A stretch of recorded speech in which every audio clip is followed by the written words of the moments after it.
আসসালামু আলাইকুম এভরিওয়ান। দুইটি ডিম দিয়ে তৈরি একটি মজাদার স্ন্যাক্স আইটেমের রেসিপি আজকে আপনাদের সাথে শেয়ার করব। এই আইটেমটি আপনারা বিকালের নাস্তায় বা অতিথি আপ্যায়নেও ব্যবহার করতে পারবেন। প্রতিবারের মতোই রান্না করছে আম্মু আর ভয়েস দিচ্ছে আমি। প্রথমে 2 কাপ ময়দা নিব, আটা নিলেও হবে। পরিমাণ মতো লবণ নিয়ে ভালো করে মিক্স করে নিতে হবে। 4 টেবিল চামচের মতো তেল দিয়ে দিব। তারপর আবারও সবকিছু ভালো করে মাখিয়ে নিতে হবে। তারপর পরিমাণ মতো পানি দিয়ে একটি খামির তৈরি করে নিতে হবে। খামিরটি বেশি নরম বা বেশি শক্ত হবে না। খামিরের উপর দিয়ে তেল ব্রাশ করে নিব। তারপর ঢেকে 10 মিনিটের জন্য রেস্টে রাখবো। এখানে 1/4 কাপের মতো পেঁয়াজ কুচি ও স্বাদ মতো মরিচ কুচি নেওয়া হয়েছে। এখন 1 টিস্পুনের মতো চাট মশলা বা ম্যাগি মশলা, 1/2 টিস্পুনের মতো জিরা গুঁড়া, পরিমাণ মতো লবণ দিয়ে দিব। তারপর সবকিছু ভালো করে মিক্স করে নিতে হবে।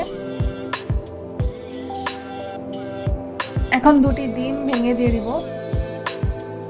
তারপর ডিমের সাথে সবকিছু ভালো করে মিক্স করে নিতে হবে।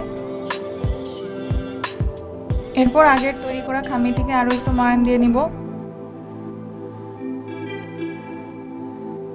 এরপর খামির থেকে 6টি বল বা লেচি কেটে নিব।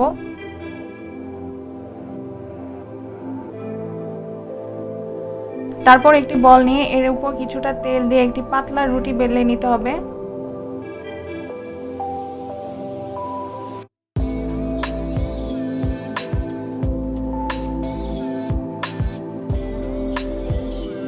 রুটির চারদিকে পানি ব্রাশ করে নিব।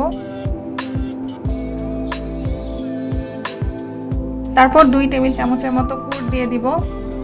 ভিডিওতে দেখানো নিয়ম অনুযায়ী রুটির 2 সাইড মাঝখানে এনে সিল করে দিব।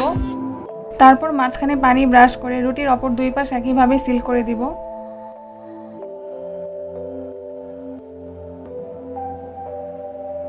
এদিকে তেল গরম করতে দেওয়া হয়েছে। তেল গরম হলে রুটিটিকে দিয়ে দিব। রুটির উপর এভাবে তেল ছিটিয়ে দিতে হবে, তাহলে পরোটাটি ভালোভাবে ফুলে উঠবে। আর পরোটাটি লো টু মিডিয়াম হিটে ফ্রাই করতে হবে। একটু সময় নিয়ে ফ্রাই করলে বাইরে দিয়ে ক্রিস্পি এবং ভিতর দিয়ে ভালোভাবে সিদ্ধ হবে। পরোটার 2 পাশ গোল্ডেন ব্রাউন হয়ে না আসা পর্যন্ত ফ্রাই করতে হবে।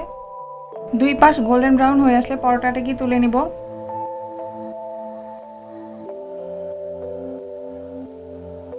একইভাবে বাকি পরোটাগুলো ভেজে নিতে হবে। আপনারা বাসায় অবশ্যই এই মোগলাই পরোটা রেসিপিটি ট্রাই করবেন। এটি বানানো খুবই সহজ, বানাতেও খুব কম উপকরণ লাগে। ভিডিওটি ভালো লাগলে চ্যানেলটিকে সাবস্ক্রাইব করবেন এবং ফেসবুক পেজে ফলো দিতে ভুলবেন না।